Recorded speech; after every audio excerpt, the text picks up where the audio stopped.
Un zoom du jour pour évoquer une idéologie très ancienne mais encore très prégnante dans nos sociétés occidentales. Il s'agit du nihilisme. Pour en parler, Pierre Le Vigan. Bonjour monsieur. Bonjour. Pierre Le Vigan, vous êtes d'abord urbaniste, et vous êtes également essayiste et philosophe. Vous êtes l'auteur d'une dizaine d'ouvrages, dont Métamorphose de la ville, Inventaire de la modernité, Écrire contre la modernité. Et donc vous nous présentez ce dernier ouvrage, Achever le nihilisme. C'est préfacé par le philosophe assez connu de nos téléspectateurs, Rémi Soulier, et c'est édité chez Sigest. On va commencer par le commencement. Pierre Le Vigan, est-ce que vous pouvez nous donner une définition du nihilisme ? Oui, alors nihil, ça veut dire rien.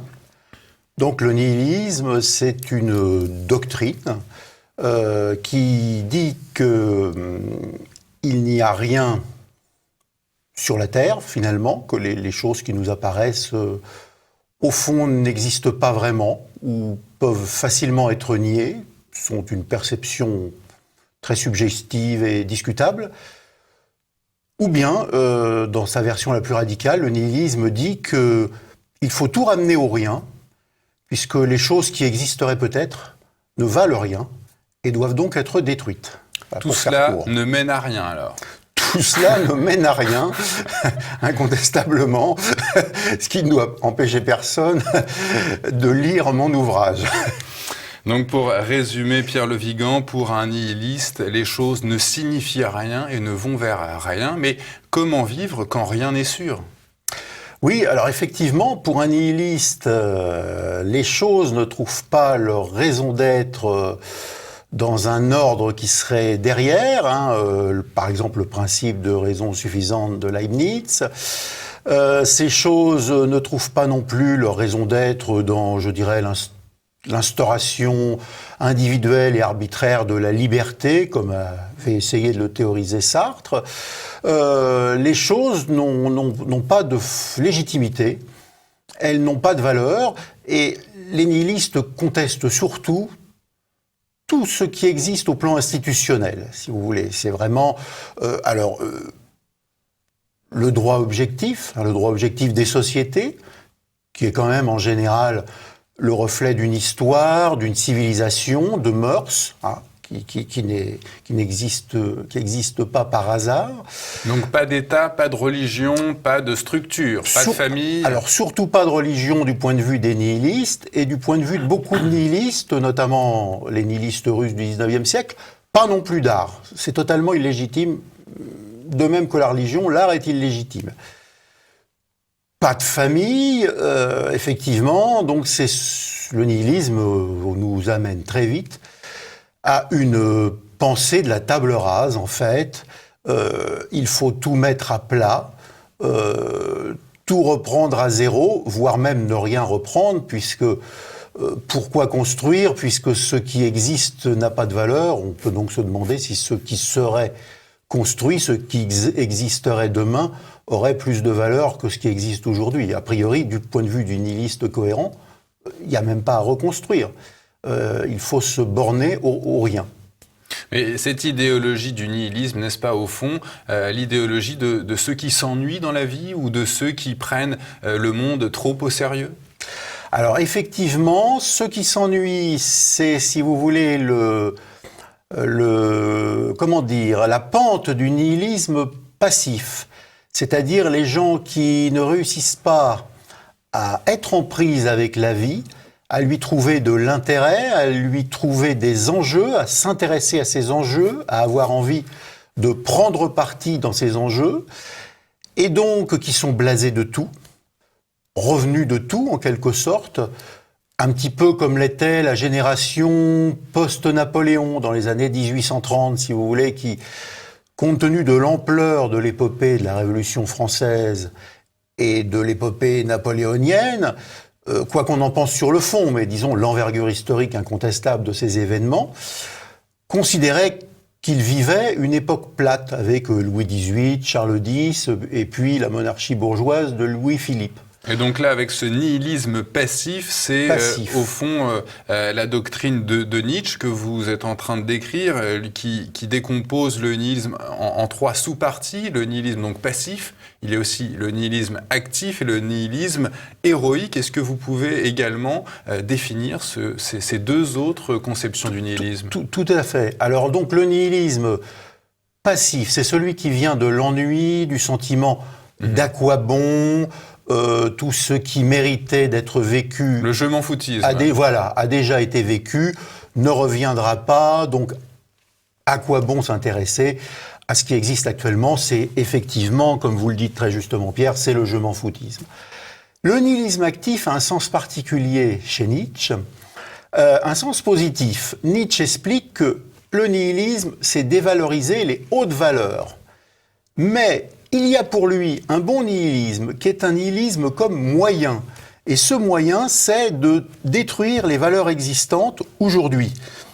Pourquoi ? Parce que selon Nietzsche, les valeurs de son époque, qui sont quand même en continuité avec les valeurs de notre époque, enfin les valeurs de notre époque sont en continuité avec celles de Nietzsche plus précisément, les valeurs de l'époque de Nietzsche étaient, selon Nietzsche lui-même, des valeurs basses, des valeurs chrétiennes, des valeurs de compassion, des valeurs du socialisme, des valeurs de la pitié, des valeurs de l'égalitarisme, etc.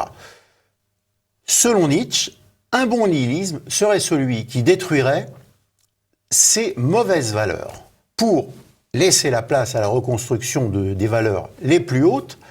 Et là, pour le coup, c'est le nihilisme héroïque, qui au fond n'est pas un nihilisme, c'est un post-nihilisme, c'est un vitalisme héroïque. Mais on peut parler de nihilisme héroïque par facilité de langage. Alors là, pour le coup, ce sont donc les valeurs les plus hautes qui doivent nous servir de raison de vivre. L'héroïsme, le dépassement de soi, la générosité, mais au sens de la générosité du héros, de la générosité du dompteur de peuple, de la générosité du créateur, de l'artiste, de l'enfant joueur dont parle Nietzsche, puisque Nietzsche évoque les figures du chameau, les figures du lion, et la figure la plus haute qui, selon Nietzsche, est la figure de l'enfant, et de l'enfant qui joue. Une question d'ordre général, Pierre Le Vigan, pourquoi un livre sur ce thème, le nihilisme, et pourquoi maintenant ? Alors, c'est un sujet en quelque sorte grand public, parce que c'est vrai que c'est un grand thème, c'est comme le courage, c'est comme l'honneur, c'est un thème grand public. En même temps, c'est un thème qui n'est pas si connu que cela. On connaît assez mal les nihilistes russes qui jouent un rôle central dans la doctrine du nihilisme au XIXe siècle, avec Tourgueniev, Dostoïevski, etc. Fameuse formule, Dieu est mort, donc tout est permis.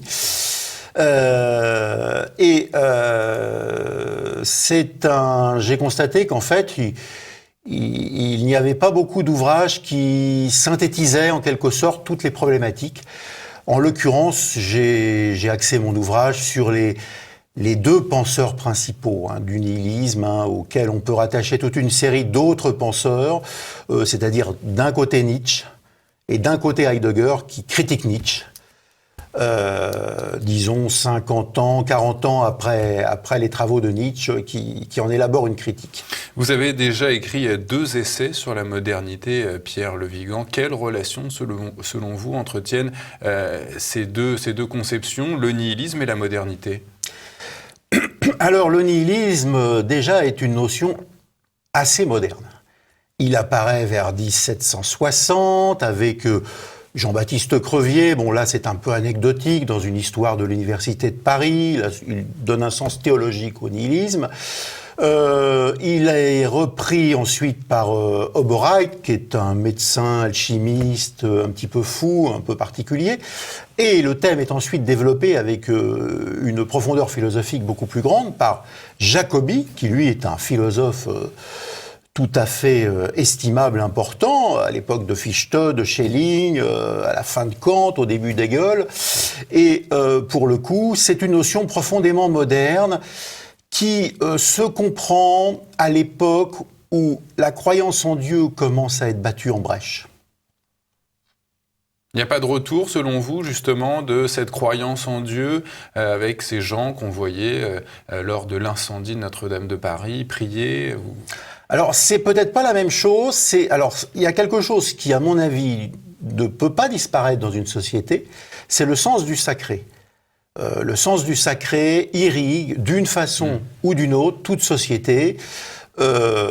Parfois d'une manière totalement détournée. À l'époque actuelle, par exemple, on a pratiquement sacralisé la théorie du climat. C'est-à-dire qu'un climato-sceptique est pratiquement diabolisé à peu près au même titre que quelqu'un qui niait l'existence de Dieu en 1550. Le responsable météo de France Télévisions qui avait écrit un livre sur le climat et qui se disait un petit peu climato-sceptique avait été immédiatement éjecté de son poste il y a quelques années. Je ne sais pas si vous vous souvenez de... Mais bon, voilà, ça illustre un petit peu... Ceci pour dire qu'il y a toujours des choses qui gardent, qui portent un sacré dans une société. Et à l'inverse, Pierre Le Vigan, vous l'évoquez dans votre ouvrage, lié à cet esprit de modernité, vous évoquez la désinvolture, cette dictature du cool. Oui, alors le nihilisme, effectivement, c'est l'idée que tout est permis, sauf si l'on attente à la liberté individuelle d'autrui. Mais ça, c'est vraiment la conception libérale et individualiste de la liberté, que l'on trouve aussi bien chez Benjamin Constant, chez les principaux penseurs libéraux, mais aussi fondamentalement chez Jean-Paul Sartre, ce qu'on oublie parfois. En ce sens, Sartre est à beaucoup d'égards l'ancêtre des libéraux libertaires. Et pour le coup, c'est une notion qui fait fi du bien commun. Alors, en l'occurrence, une antidote au nihilisme, c'est certainement, d'une part, le retour à une pensée du bien commun, d'autre part, le retour à une pensée des limites et de l'enracinement. C'est-à-dire que quand nous sommes sur Terre, nous sommes sur une terre et pas une autre, sur un sol et pas une autre, sous un ciel et pas sous un autre ciel. C'est une limite, bien sûr, c'est une limite. Et cette limite, elle est le propre de notre condition humaine. Donc il nous faut l'accepter et on accède à l'universel uniquement par nos particularités. Et non pas, contrairement à ce que souhaitent les universalistes, en sautant par-dessus nos particularités, en les niant, et on revient au nihilisme, et en néantisant nos particularités. Au contraire, il faut assumer nos particularités. Votre titre, Pierre Le Vigan, excusez-moi, c'est « Achever le nihilisme ». Pourquoi faut-il l'achever, ce nihilisme ? Alors, il faut l'achever dans les deux sens du terme. Un peu comme René Girard disait « achever Clausewitz ». Alors, achever au sens, il faut aller au bout du cycle. C'est-à-dire qu'il faut que la modernité achève son cycle nihiliste. Elle est bien partie pour ça, hein, effectivement, en niant toutes les différences entre les peuples, les différences entre les sexes, etc. Et en même temps, c'est au bout de ce cycle où la modernité aura certainement fini par se tuer elle-même, qu'on pourra en finir aussi avec le nihilisme et engager un nouveau cycle historique, je l'espère, dans lequel le sacré ressurgira. Sous quelle forme ? C'est un mystère. Comme disait Heidegger, seul un Dieu nous sauvera. Et donc pourquoi justement vouloir achever le nihilisme, puisque vous dites la particularité du nihilisme contemporain est qu'il n'y a rien à nier dans un monde qui se nie lui-même. On a juste à attendre que le nihilisme se tue alors. Alors certes, mais le risque, c'est que le nihilisme en se tuant nous tue nous aussi ou tue une part de nous-mêmes. Donc il nous faut entretenir ce feu, entretenir la flamme d'une croyance en un certain nombre de choses, à mon avis, absolument essentielles. Je pense à la transmission de ce que nous sommes, de ce que nos ancêtres ont été. Au droit à la discrimination. Au droit à choisir notre destin. Voilà, choisir, c'est discriminer, qui n'est pas un destin mondialisé, reproductible à l'infini, comme les œuvres d'art dont parlait Walter Benjamin, qui est forcément un destin spécifique. Je pense que l'avenir de la Terre, si elle a un avenir, c'est à condition de perpétuer la différence des cultures, la différence des civilisations. C'est certainement pas dans l'homogénéisation qui affaiblit les défenses immunitaires des terriens tout entiers. Je pense que la richesse de la Terre, c'est qu'il y a un certain nombre de peuples, de civilisations, qu'on ne peut pas hiérarchiser, mais qui ont toutes leurs points forts et qui surtout doivent tous cultiver leurs relations privilégiées avec un écosystème local. Une terre, une civilisation, une écologie humaine. Il faut en fait revenir au principe de l'écologie humaine contre tout nihilisme. En fait, l'homogénéisation généralisée, la reproductibilité généralisée, le mythe de l'interchangeabilité totale des hommes entre eux, ça c'est du nihilisme, parce que ça nie les spécificités humaines. Il faudrait donc préserver la diversité. Préserver la diversité humaine. Pour moi, c'est vraiment l'enjeu absolument essentiel, absolument fondamental. Préserver la diversité des religions, préserver la diversité des langues. C'est l'objet de la question suivante, Pierre Le Vigan. Les religions, évidemment, les nihilistes entretiennent une relation particulière avec le Dieu des chrétiens qu'ils estiment mort. Pourquoi disent-ils, ces nihilistes, que la mort de Dieu est une bonne nouvelle ? Alors, pour Nietzsche, la mort de Dieu est certes une bonne nouvelle, mais c'est surtout une nouvelle absolument terrifiante. Il insiste là-dessus à maintes reprises. Il est visiblement assez terrorisé. Ce qui frappe Nietzsche, c'est le vide qui s'ouvre. C'est-à-dire que il n'y a plus d'élément surplombant qui va nous indiquer notre devoir-être. Donc notre devoir-être va devoir être déterminé par nous-mêmes. C'est en quelque sorte l'homme qui va se faire Dieu et déterminer les normes du devoir-être. Mais la vérité, c'est que l'homme se faisant Dieu est beaucoup plus tyrannique que le Dieu qui s'est fait homme des chrétiens, qui a de la compassion. Donc c'est le Dieu héroïque de Nietzsche. Mais en vérité, quelle que soit l'admiration éperdue qu'on peut avoir et que j'ai pour Nietzsche, il faut bien avouer que c'est pas tellement tenable. Nietzsche lui-même n'a pas résisté à la propre puissance de sa philosophie, puisqu'il en est devenu fou après avoir embrassé un cheval martyrisé dans une rue de Turin. Donc c'est vrai que, en vérité, l'homme devenu Dieu est beaucoup plus tyrannique que le Dieu des chrétiens, qui est un Dieu qui s'était fait homme. Pourquoi, Pierre Le Vigan, encore un rapport avec la modernité ? Dites-vous que c'est la science qui a permis et préparé la mort de Dieu ? Alors, les nihilistes russes étaient extraordinairement scientistes. Ils insistaient toujours sur le fait que la science balayait à la fois l'autocratie, mais aussi la démocratie, mais aussi l'art, mais aussi la religion. Du reste, c'était un peu dans la filiation des réformes de l'éducation faites par les tsars qui insistaient sur les sciences naturelles pour que la nouvelle génération russe ne soit pas politisée. Et en fait, elle a été politisée, mais nihiliste et scientiste. Il n'y a aucune raison réellement rationnelle pour que la science signifie la mort de Dieu. La science ne pense pas. La science ne signifie ni l'existence de Dieu, ni la mort de Dieu. Est-ce qu'elle peut même l'expliquer ? La science ne l'explique pas. Simplement, on croit pouvoir s'approcher d'une explication de la logique de l'univers par la science. Et c'est vrai que, en tout cas, après le Big Bang, on a quelques éléments d'explication, mais comme de toute façon on ne peut pas remonter, on ne peut jamais remonter à l'origine absolue, on reste quand même dans le grand mystère. Et justement, c'est notre chance, c'est certainement de rester dans ce grand mystère de la vie et de la mort.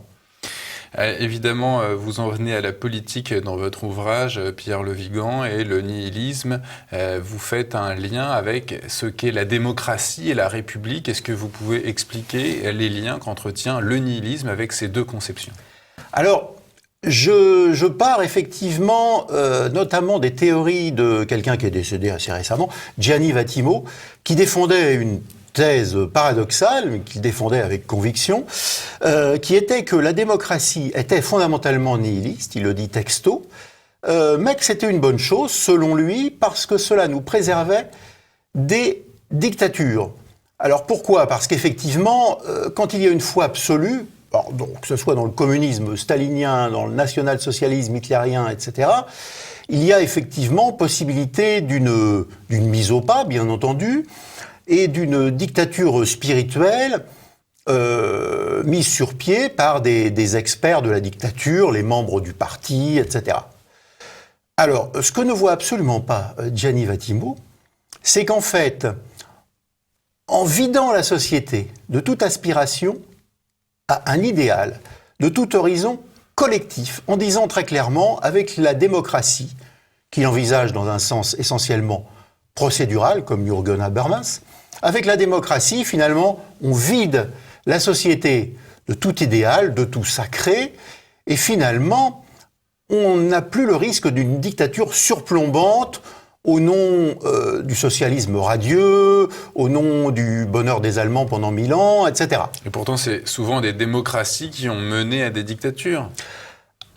Alors, en Italie, oui, c'est un petit peu la démocratie qui a amené le fascisme, et en Allemagne, avec le nazisme également. C'est oui, largement. Alors, pour la Russie, c'est un peu différent, puisque il y a eu un passage assez rapide avec une transition démocratique qui n'a duré que quelques mois. Effectivement, mais ce que ne voit pas surtout Gianni Vattimo, c'est qu'au fond, il y a des experts du rien, c'est-à-dire dans le creux que creuse Gianni Vattimo, plutôt dont il se réjouit que la démocratie l'ait creusé.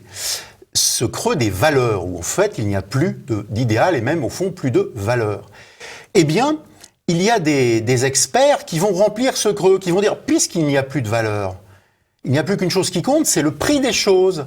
Donc tout est marchandisable, tout a un prix, il n'y a plus d'idéal, mais par contre, tout peut se négocier, tout peut se monnayer. Et Dieu du marché. Le Dieu du marché. Dieu. Et Vattimo ne voit pas, au fond, que pour le coup, il n'y a effectivement plus de dictature des experts de tel parti politique, mais il y a au fond une dictature de l'économie. Parce que l'économie n'est jamais aussi à l'aise que dans une société qui ne se donne aucune valeur. Pierre Le Vigan, j'aimerais qu'on termine cet entretien par un passage du roumain Eugène Ionesco que vous citez dans votre ouvrage. « Ce monde est à la fois merveilleux et atroce, un miracle et l'enfer, mais soyons gais, mais ne soyons pas dupes. » Oui, je crois que c'est à peu près la plus belle citation qu'on puisse trouver pour conclure sur le nihilisme. De toute façon, d'une manière générale, il faut très souvent revenir aux Roumains, parce qu'ils ont su se placer très souvent à l'articulation de la philosophie et de la littérature, avec une histoire très tourmentée, notamment. Je crois que leur langue est très liée au latin, d'ailleurs. Alors, c'est une langue, c'est l'ancienne Dacie, c'est une langue liée au latin. Et en même temps, ils sont entourés de pays slaves, aussi à côté d'un pays non slave qui est la Hongrie. Et ils ont une histoire très tourmentée, côtoyant la Russie, etc. Et c'est vrai que peut-être leur histoire très tourmentée leur a permis de penser l'acuité de la crise de l'Europe et le drame de l'Europe. Ils ont, je pense, très bien vécu et très bien analysé et très bien compris et très bien sublimé en quelque sorte le drame de l'Europe et la crise de la conscience européenne, comme disait Husserl. Soyons gais, mais ne soyons pas dupes.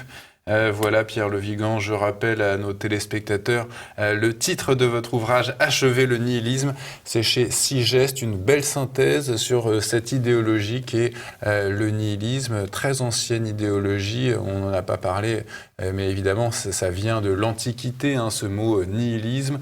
Voilà, c'est apparu au XVIIIe siècle, mais ça tire ses racines de l'Antiquité. La question du non-être a toujours existé. Merci d'être venu sur notre plateau, Pierre Le Vigan. Merci Pierre.